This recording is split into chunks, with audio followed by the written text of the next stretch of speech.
Bonjour, chers frères et sœurs. Vous écoutez, vous connaîtrez la vérité et la vérité vous affranchira. Vous connaîtrez la vérité vous affranchira. Et notre émission consacrée à la célébration, l'élection de la grâce et la prédestination des îles de Dieu au salut. C'est le temps que nous prenons pour dire merci au Seigneur Jésus-Christ pour notre élection divine, notre prédestination au salut. Lui, effectivement, qui nous a mis à part dès avant la fondation du monde. En dépit effectivement des péchés qui habitent en nous et qui nous condamnent tous, selon qu'il est écrit. N'entre pas en jugement avec ton serviteur, car sur 1000 choses ne seront répondre à une seule. N'entre pas en jugement avec ton serviteur, car aucun vivant n'est juste devant toi. Non.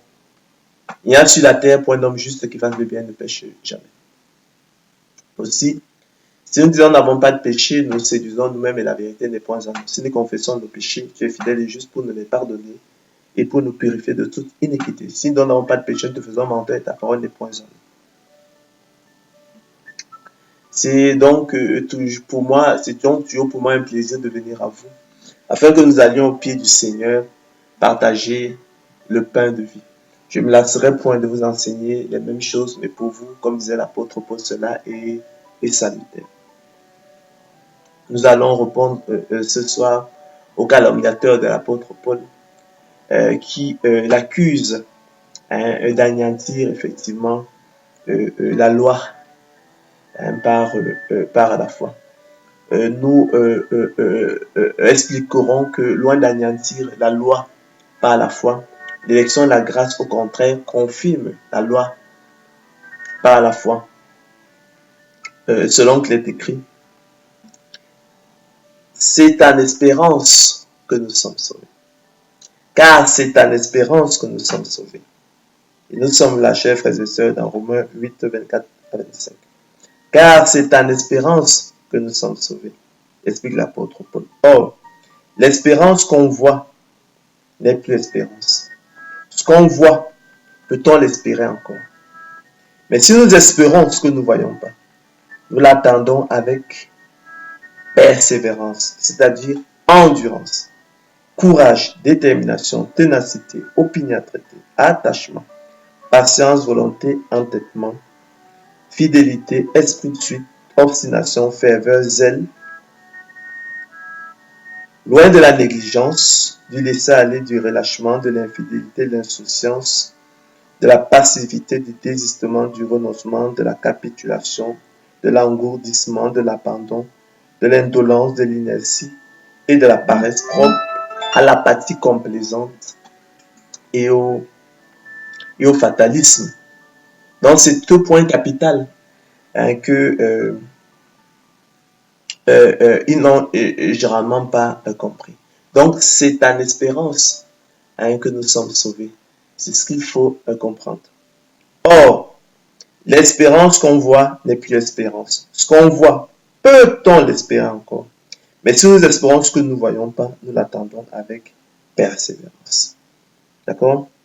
Je rappelle que persévérance, c'est action de persévérer. Qualité, conduite d'une personne qui persévère. Et persévérer, c'est continuer de faire, d'être ce que l'on a résolu par un acte de volonté renouvelé.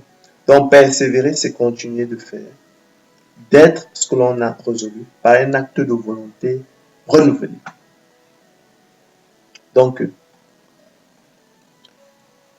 c'est en espérance que nous sommes sauvés, chers frères et sœurs. Or, l'espérance que l'on voit n'est plus espérance. Ce qu'on voit, peut-on l'espérer encore? Mais si nous espérons ce que nous ne voyons pas, nous l'attendons avec persévérance, endurance, courage,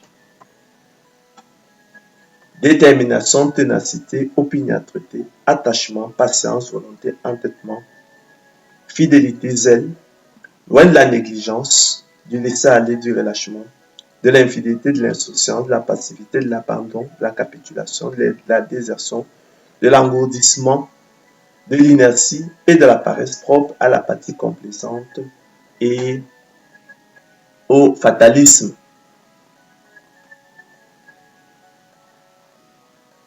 Donc ça, c'est l'élément qui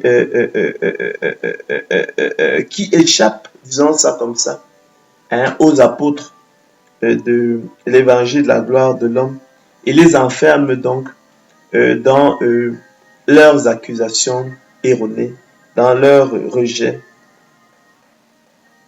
d'élection de la grâce, hein, au motif effectivement qu'elle anéantirait la foi, qu'elle anéantirait la loi hein, par la foi. Nous verrons donc qu'il n'en est rien. Le Saint-Esprit, effectivement, avait anticipé l'accusation et il répond fort bien hein, dans Romains 3,31, selon qu'il est écrit. Anéantissons-nous donc la loi par la foi? Loin de là. Au contraire, nous confirmons la loi selon qu'il est écrit. Nous aussi, nous étions autrefois insensés, désobéissants, égarés, asservis à toute espèce de convoitise et de volupté, vivant dans la méchanceté et dans l'envie, dit d'être haïs et nous haïssant les uns les autres.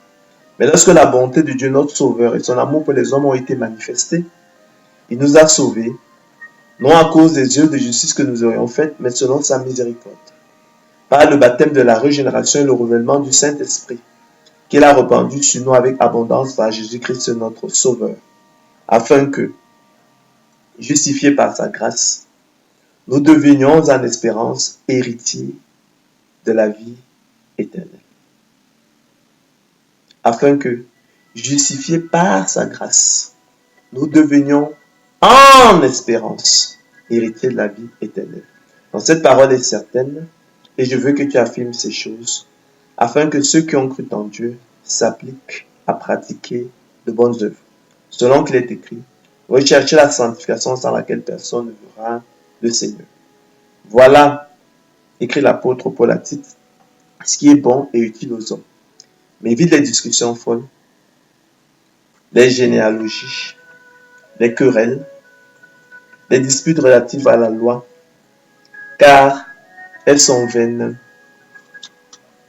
et inutiles. Car c'est à l'espérance que nous sommes sauvés. Or, l'espérance qu'on voit n'est plus espérance. Ce qu'on voit, peut-on l'espérer encore?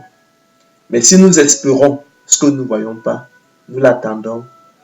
Comment? Avec persévérance, courage, endurance, zèle, fidélité, détermination, constance, volonté, loin du laisser-aller, du relâchement, de la paresse, de l'infidélité, du relâchement, de l'inertie, de l'abandon, propre à l'apathie complaisante et au fatalisme. Donc c'est ça l'élément fondamental. Il faut comprendre que c'est en espérance hein, que nous sommes sauvés, selon qu'il est écrit. Hein, si nous reprenons effectivement le texte de Tite 3, 8, il est écrit que nous aussi, nous étions autrefois insensés, désobéissants, égarés, asservis à toute espèce de convoitise et de volupté, vivant dans la méchanceté et dans l'envie, dit d'être haïs et nous haïssant les uns les autres. Mais lorsque la bonté de Dieu notre Sauveur et son amour pour les hommes ont été manifestés, il nous a sauvés. Sauver ici, c'est procurer le salut éternel.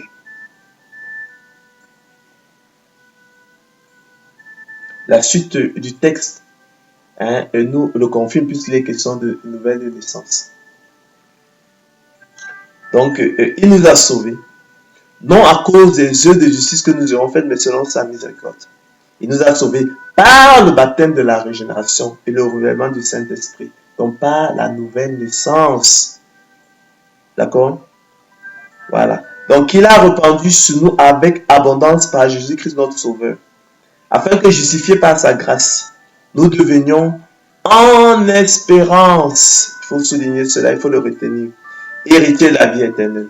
Cette parole est certaine et je veux que tu affirmes ces choses afin que ceux qui ont cru en Dieu s'appliquent à pratiquer de bonnes œuvres. Selon qu'il est écrit, recherchez la sanctification sans laquelle personne ne verra le Seigneur. Voilà ce qui est bon et utile aux hommes, mais évite les discussions folles. Écrit l'apôtre Paul à Tite. Les généalogies, les querelles, les disputes relatives à la loi, car elles sont vaines et inutiles. Car c'est en espérance que nous sommes sauvés. N'oubliez jamais, ne perdez jamais de vue. Or, l'espérance qu'on voit n'est plus espérance. Ce qu'on voit, peut-on l'espérer encore? Mais si nous espérons ce que nous ne voyons pas, nous l'entendons avec persévérance, endurance, zèle, volonté, courage, détermination, endurance,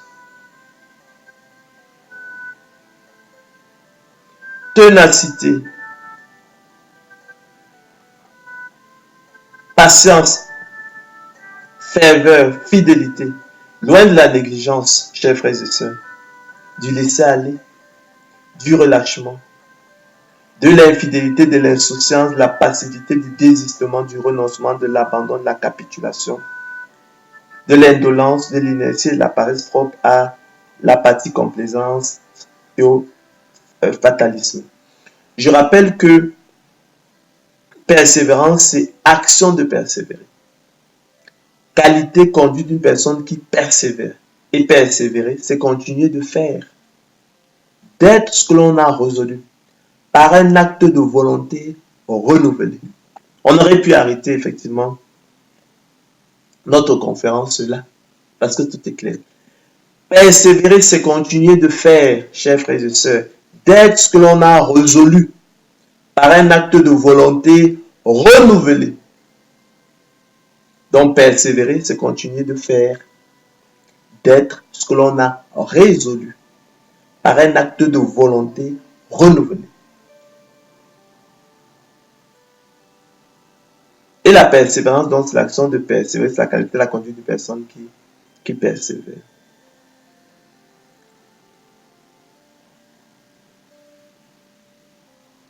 Donc, c'est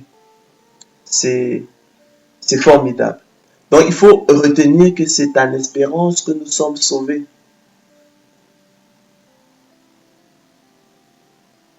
C'est en espérance que nous sommes sauvés. Or, l'espérance qu'on voit n'est plus espérance. Ce qu'on voit, peut-on l'espérer encore? Mais si nous espérons ce que nous ne voyons pas, nous l'attendons avec persévérance.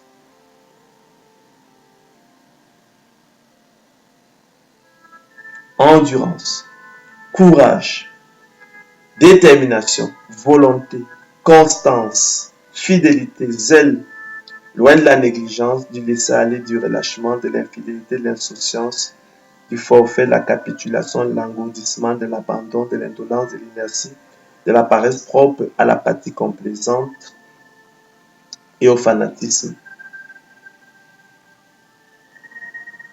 Donc je disais qu'on aurait pu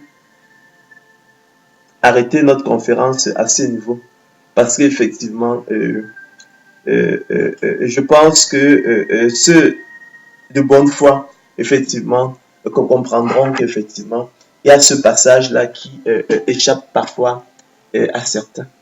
C'est pourquoi il ne faut pas lire, on demande de ne pas lire les Écritures comme on lirait effectivement un simple journal. Que dirons-nous donc? Demeurerons-nous dans le péché afin que la grâce abonde?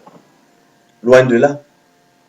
Nous qui sommes morts au péché, comment vivrons-nous encore dans le péché?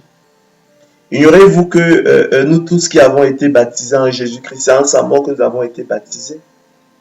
Nous avons donc été ensevelis avec lui par le baptême en sa mort, afin que Comme Christ est ressuscité des morts pour la gloire du Père, de même aussi, nous marchons en nouveauté de vie.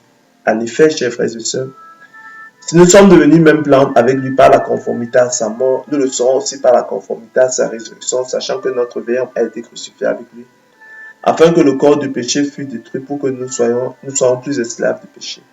Car celui qui est mort est libre du péché.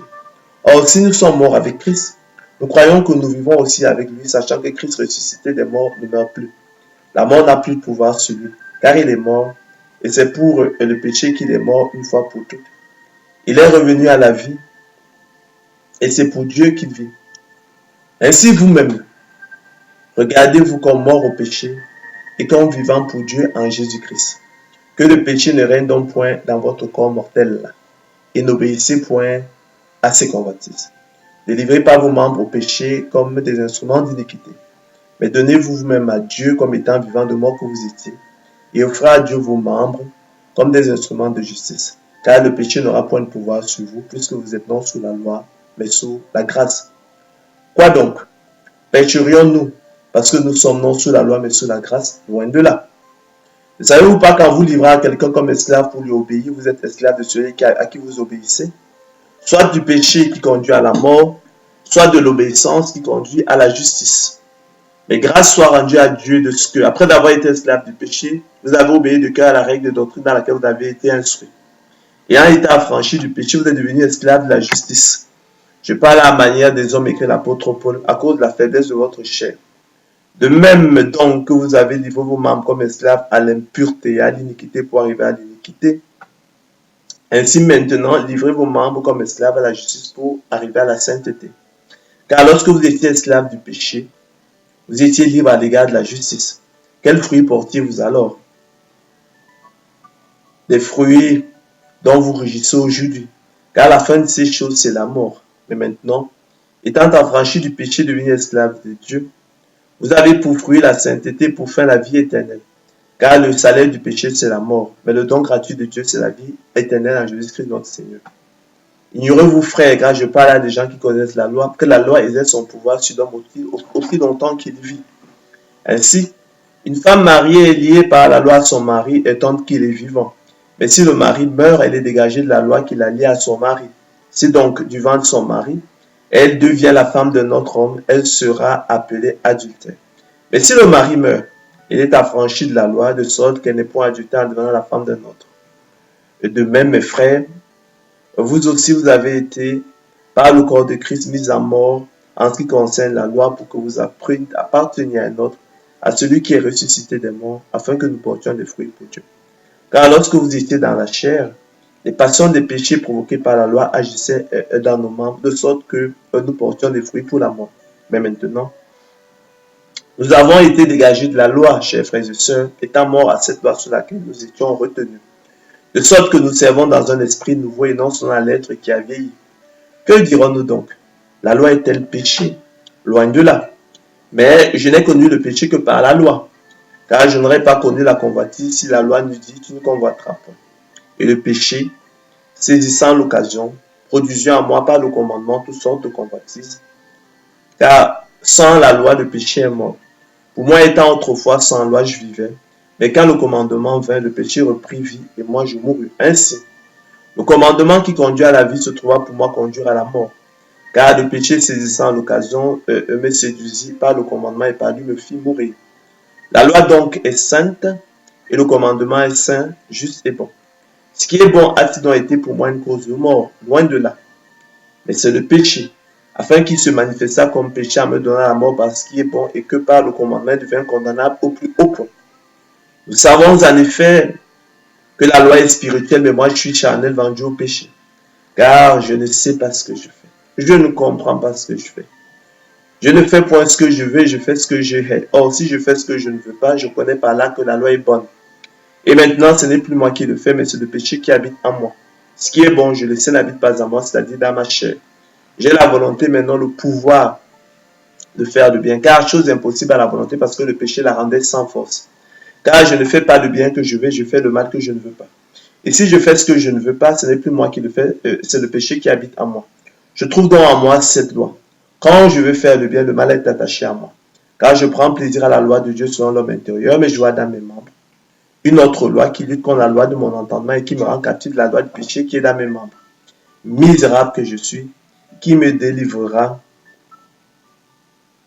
de ce corps, du corps de cette mort. Grâce soit rendue à Dieu par Jésus-Christ notre Seigneur. Ainsi donc, moi-même, je suis par l'entendement esclave de la loi de Dieu et je suis par la chair esclave de la loi du péché.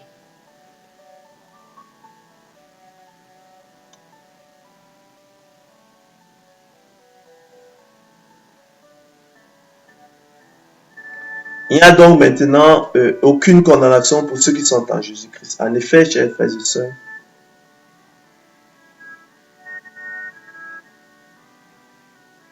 la loi de l'esprit de vie en Jésus-Christ m'a affranchi de la loi du péché et de la mort.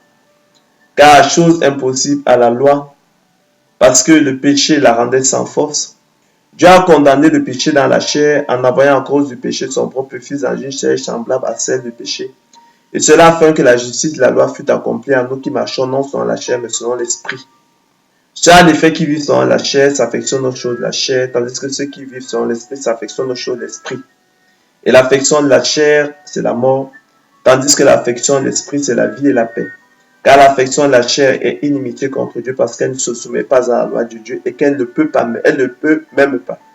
Or, ceux qui vivent selon la chair ne sauraient plaire à Dieu. Pour vous, vous ne vivez pas selon la chair mais selon l'esprit, si du moins l'esprit de Dieu habite en vous.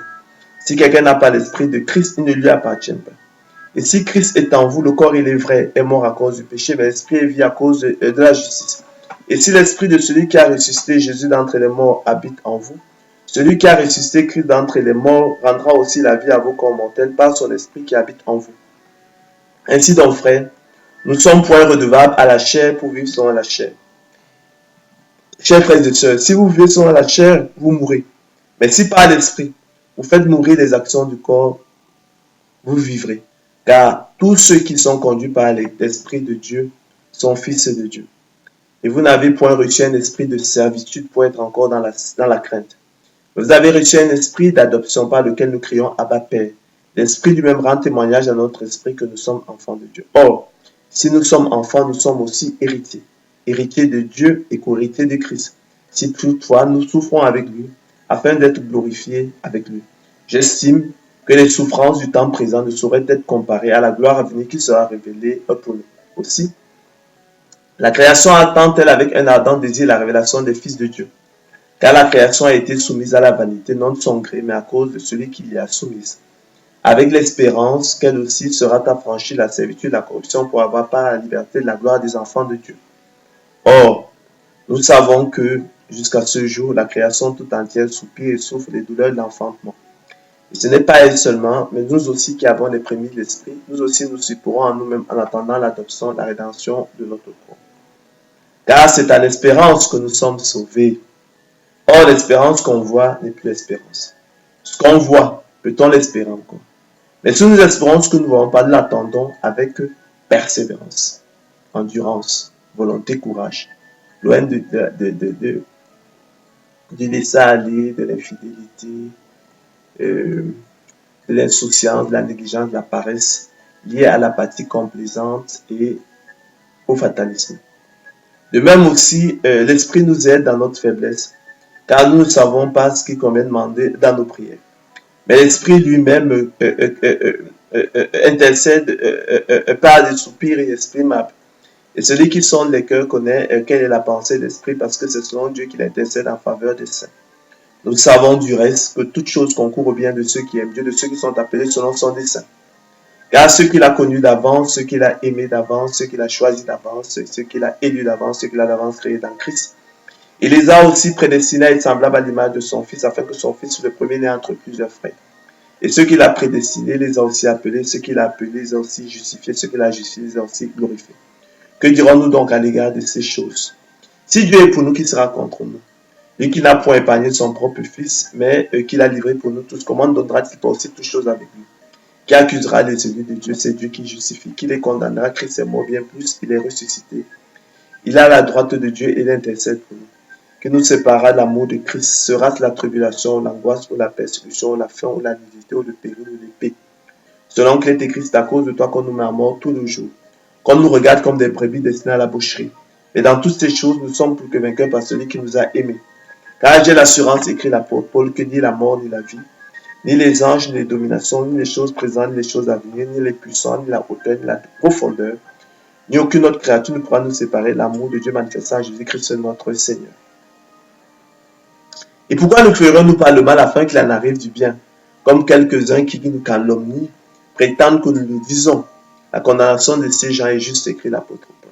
Ainsi, chers frères et sœurs, la loi est sainte et le commandement est saint, juste et bon. C'est la volonté préceptive de Dieu. En effet, voici ce que je dis et ce que je déclare dans le Seigneur, écrit l'apôtre Paul. C'est que vous ne devez plus marcher comme les païens, qui marchent selon la vanité de leurs pensées. Ils ont, chers frères et sœurs, l'intelligence obscurcie. Ils sont étrangers à la vie de Dieu, à cause de l'ignorance qui est en eux, à cause de l'endurcissement de leur cœur. Ayant perdu tout sentiment, ils se sont livrés à la dissolution pour commettre toute espèce d'impureté jointe à la cupidité. Mais vous, chers frères et sœurs, ce n'est pas ainsi que vous avez appris Christ, du moins vous l'avez entendu. Ici, conformément à la vérité qui est en Jésus, c'est en lui que vous avez été instruits à vous dépouiller, it égard à votre vie passée du vieil homme, qui se corrompt par les convoitises trompeuses, et à renouveler dans l'esprit de votre intelligence, à être renouvelé dans l'esprit de votre intelligence et à revêtir d'hommes nouveaux, créés selon Dieu dans justice et une sainteté que produit la vérité. C'est pourquoi, chers frères et sœurs, renonçons au mensonge. Que chacun de vous parle selon la vérité à son prochain, car nous sommes membres les uns des autres. Si vous vous mettez en colère, ne péchez point. Que le soleil ne se couche point sur votre colère, ne donnez point assez au diable. Que celui qui dérobait ne dérobe plus, mais plutôt qu'il travaille, en faisant de ses mains ce qui est bien, pour avoir de quoi donner à celui qui est dans le besoin. Qu'il ne sorte de votre bouche aucune parole mauvaise, mais s'il y a lieu, quelques bonnes paroles, qui servent à l'édification et communiquent une grâce à ceux qui l'entendent. N'attristez pas le Saint-Esprit de Dieu par lequel vous avez été scellés pour le jour de la rédemption. Que toute amertume, toute animosité, toute colère, toute clameur, toute calomnie et toute espèce de méchanceté disparaît du milieu de vous. Soyez bons les uns avec les autres, compatissants, vous pardonnant réciproquement comme Dieu vous a pardonné en Christ. Devenez donc les imitateurs de Dieu, comme des enfants bien-aimés, et marchez dans la charité, à l'exemple de Christ que nous a aimés, et qui s'est livré lui-même à Dieu pour nous, comme une offrande et un sacrifice de bonne odeur.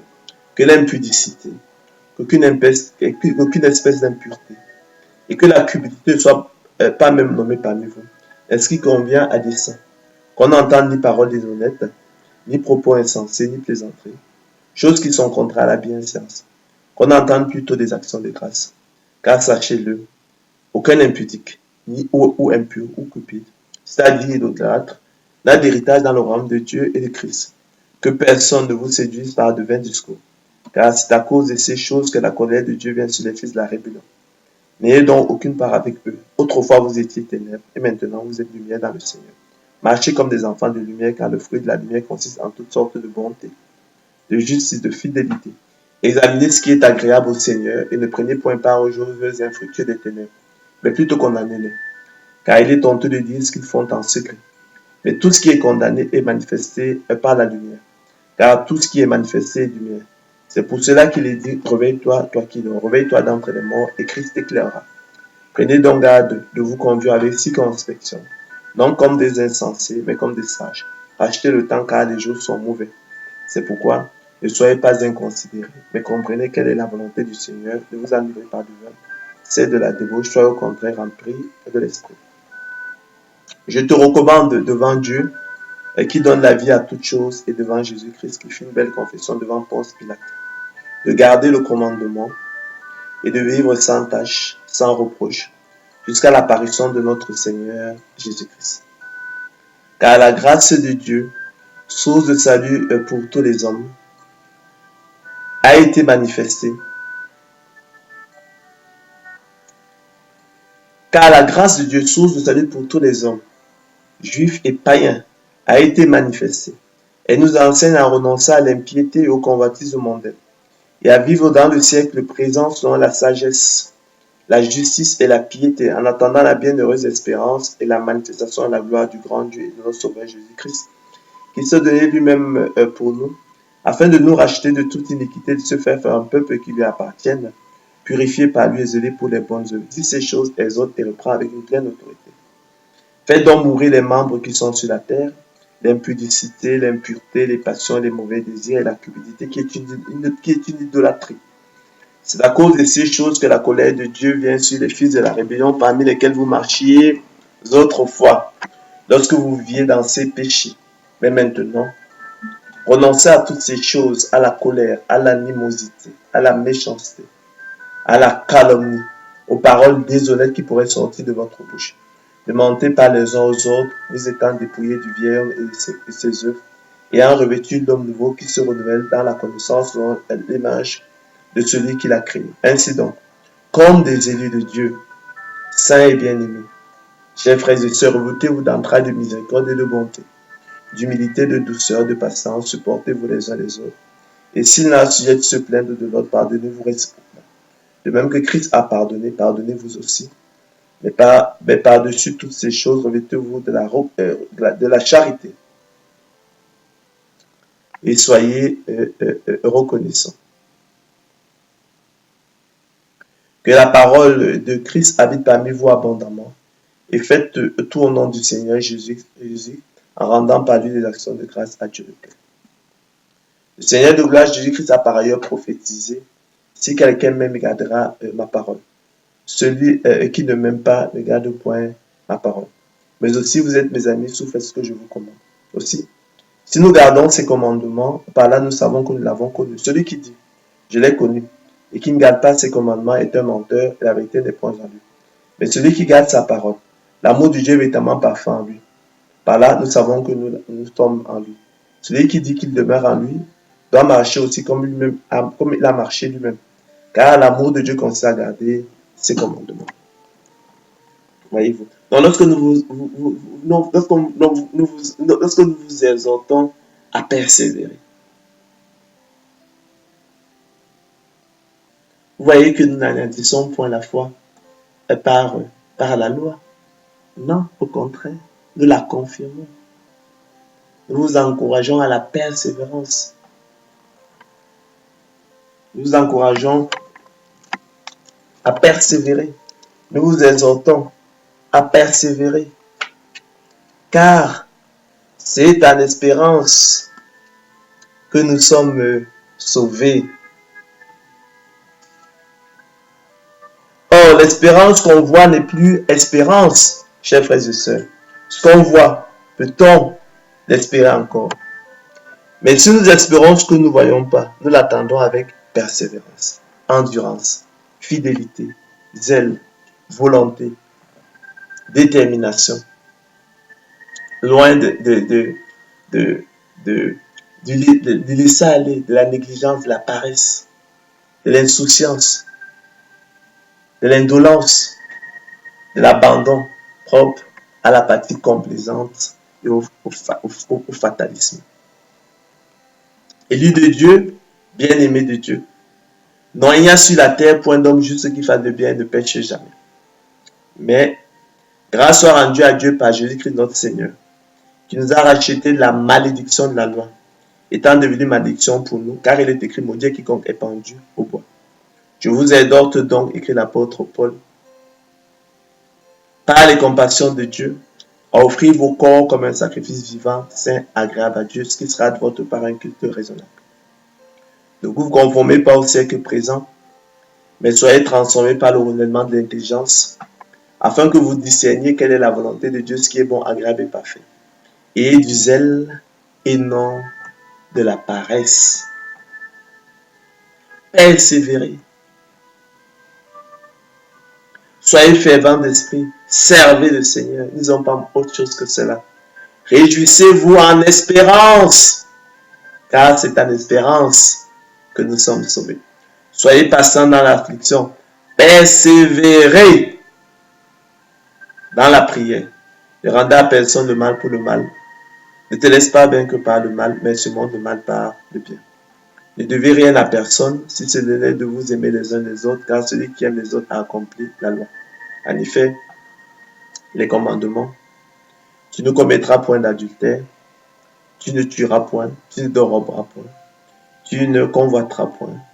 Et ce qui peut encore y avoir se résume dans cette parole. Tu aimeras ton prochain comme toi-même. L'amour ne fait point de mal au prochain. L'amour est dans l'accomplissement de la loi. Cela importe d'autant plus que vous savez en quel temps nous sommes. C'est l'heure de vous réveiller enfin du sommeil, car maintenant le salut est plus près de nous que lorsque nous avons cru. La nuit a avancé, le jour est proche. Dépouillons-nous donc des œuvres des ténèbres et remettons les armes de la lumière. Marchons honnêtement, comme en plein jour, loin des excès, des livrogneries, de la luxure, de l'impudicité, des querelles et des jalousies. Mais revêtez-vous du Seigneur Jésus-Christ et n'ayez pas soin de la chair pour en satisfaire les convoitises. Ainsi, frères, par votre prédestination au salut dès avant la fondation du monde et manifestée par le don de la foi à salut, vous avez été appelés à la liberté, chers frères et sœurs. Seulement ne faites pas de cette liberté un prétexte de vivre selon la chair et ne donnez ainsi aucun argument calomniateur de l'apôtre Paul et de la très sainte parole de Dieu qui prétendent fallacieusement que nous anéantissons la loi par la foi, vous montrant vous-même à tous égards un modèle de bonnes œuvres. Montrez-leur au contraire que loin d'anéantir la loi par la foi, nous confirmons plutôt la loi par la foi, conformément à l'évangile de la gloire de Christ et à la doctrine néo-testamentaire du salut. Si quelqu'un m'aime, il gardera ma parole. A déclaré et prophétisé au Seigneur de gloire Jésus-Christ. Mais aussi, vous êtes mes amis, si vous faites ce que je vous commande. Que disons-nous donc, chers frères et sœurs? Loin d'anéantir la loi, la très sainte loi de Dieu, sa volonté préceptive, par la foi, nous soulignons et rappelons simplement que par la prédestination des yeux de Dieu au salut, dès avant la fondation du monde, manifestée au temps marqué par le don de la foi à salut, qui est leur privilège selon qu'il est écrit, vous a été fait la grâce par rapport à Christ de croire en lui, mais aussi je fais grâce à qui je fais grâce et miséricorde à qui je fais miséricorde.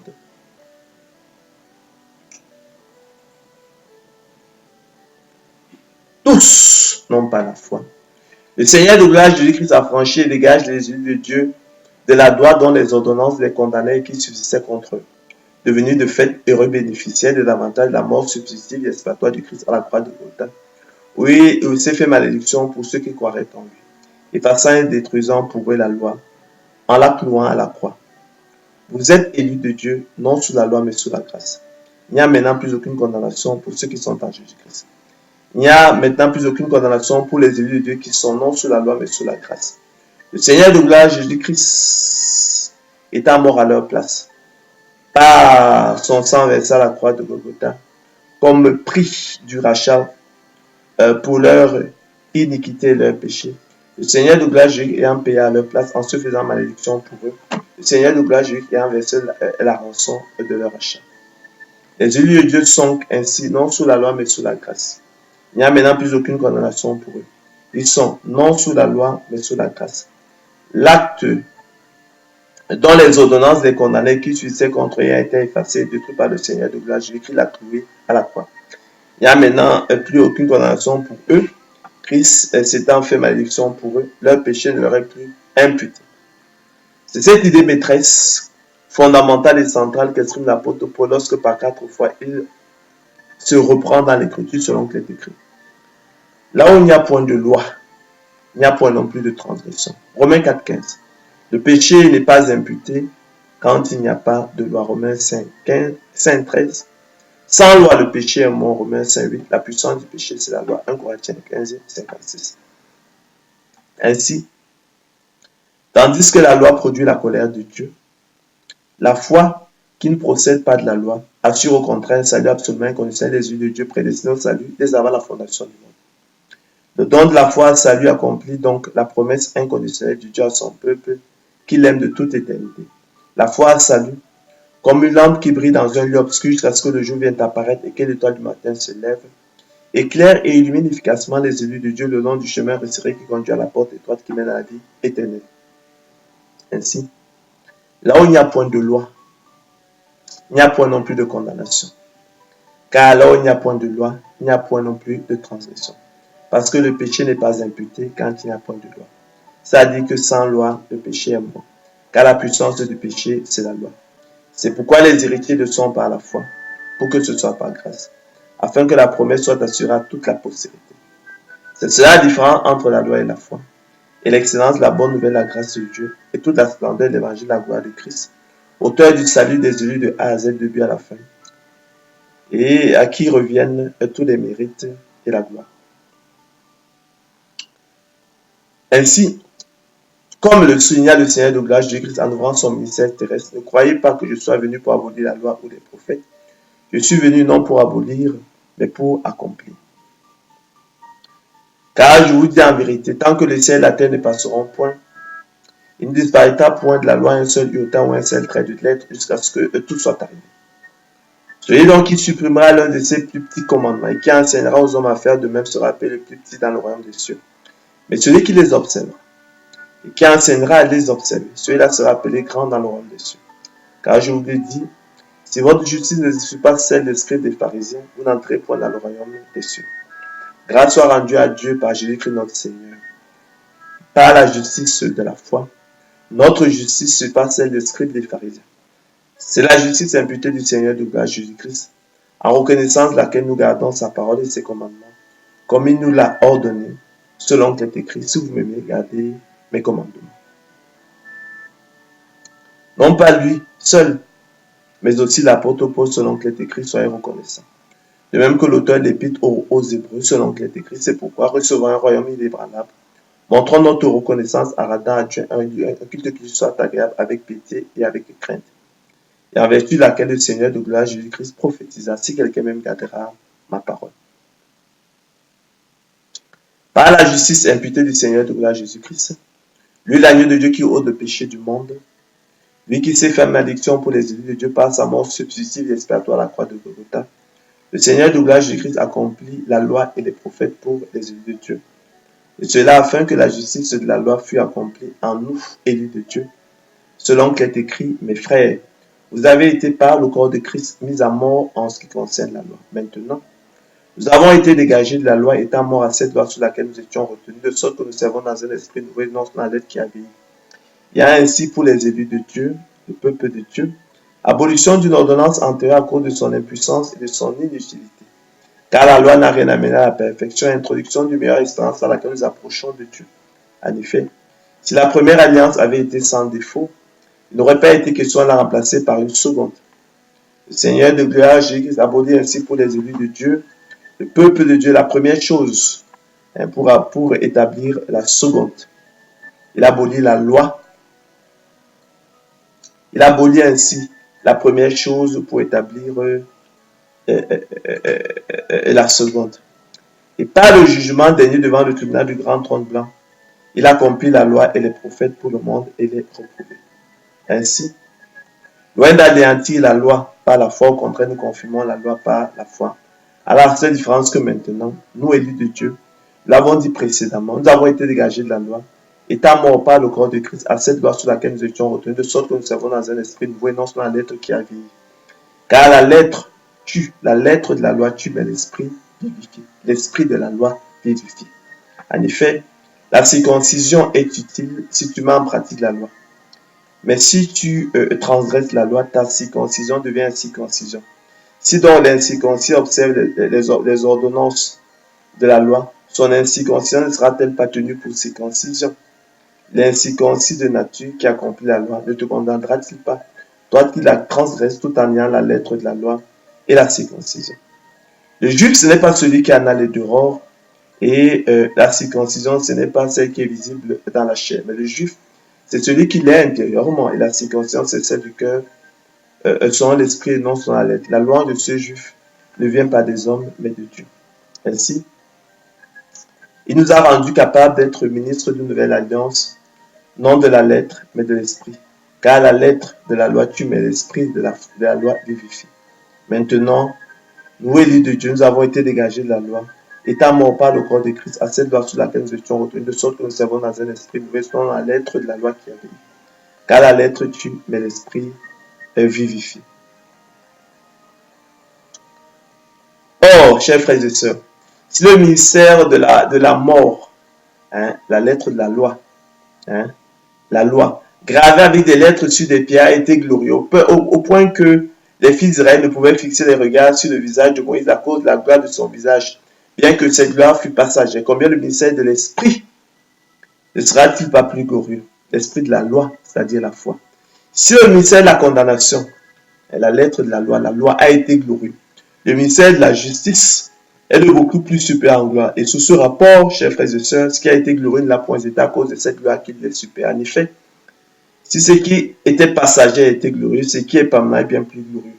Ayant donc cette espérance, chers frères et sœurs, nous usons d'une grande liberté. Et nous ne faisons pas comme Moïse qui émettait un voile sur son visage pour que les fils d'Israël ne fixassent pas les regards sur la fin de ce qui était passager.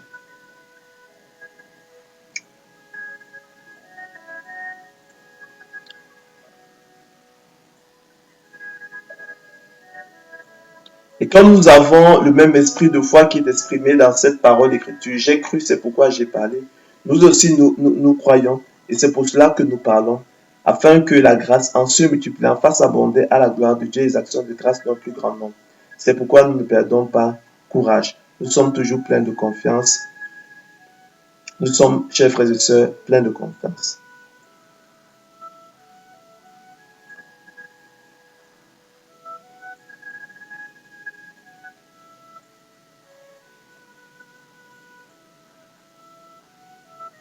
Ainsi, chers frères et sœurs,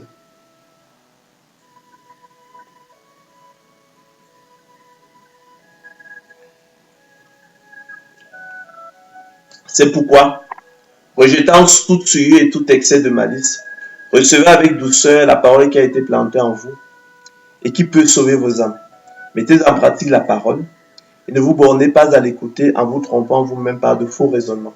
Car si quelqu'un écoute la parole et ne la met pas en pratique, il est semblable à un homme qui regarde dans un miroir son visage naturel et qui, après s'être regardé, s'en va et oublie aussitôt quel il était. Mais celui qui aura plongé les regards dans la loi parfaite, la loi de la liberté, et qui aura persévéré, toujours la persévérance, n'étant pas un auditeur oublié, mais se mettant à l'œuvre, celui-là sera heureux dans son activité. Si quelqu'un croit religieux, mais en trompant son cœur, la religion de cet homme est vaine. La religion pure et sans tache devant Dieu notre Père consiste à visiter les orphelins et les veuves dans leurs afflictions, à se préserver des souillures du monde. Mes frères, que c'est-il à quelqu'un de dire qu'il a la foi s'il n'a pas les œuvres? La foi peut-elle le sauver? Une telle foi peut-elle le sauver? Cette foi-là peut-elle le sauver?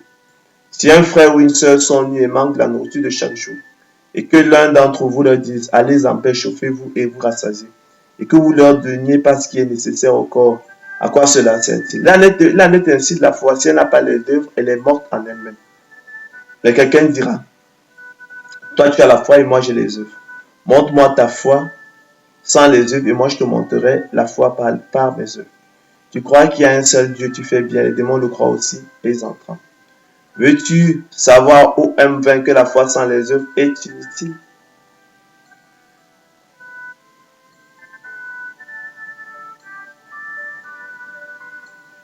Comme le corps sans âme est mort, de même la foi sans les œuvres est morte. Selon qu'il est écrit, vous les reconnaîtrez à leurs fruits. Cueille-t-on des raisins sur des épines ou des figues sur des chardons? Tout bon arbre porte de bons fruits, mais le mauvais arbre porte de mauvais fruits. Un bon arbre ne peut porter de mauvais fruits, ni un mauvais arbre porter de bons fruits. C'est donc à leurs fruits que vous les reconnaîtrez, car on connaît l'arbre par le fruit.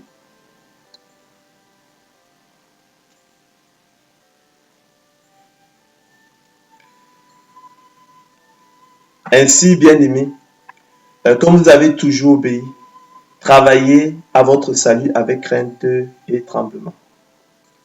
Car c'est Dieu qui produit en vous le vouloir et le faire selon son bon plaisir. Faites toutes choses sans murmure ni hésitation, afin que vous soyez irréprochables et purs, des enfants de Dieu irrépréhensibles au milieu d'une génération perverse et corrompue, parmi laquelle vous brillez comme des flambeaux dans le monde portant la parole de vie. Fortifiez vos mains languissantes et vos genoux affaiblis, et suivez avec vos pieds des voies droites. Recherchez la sanctification sans laquelle personne ne verra le Seigneur. Montrons notre reconnaissance en Dieu en lui rendant un culte qui lui soit agréable avec piété et crainte, car notre Dieu aussi est un feu dévorant. Voilà donc, bien-aimés, ce que nous disons et déclarons dans le Seigneur, conformément à l'évangile de la gloire de Christ. La loi n'est pas contre ces choses. Soumettez-vous à la parole, humiliez-vous devant le Seigneur et il vous élèvera. Nous sommes donc parvenus au thème de notre conférence. Chers frères et sœurs,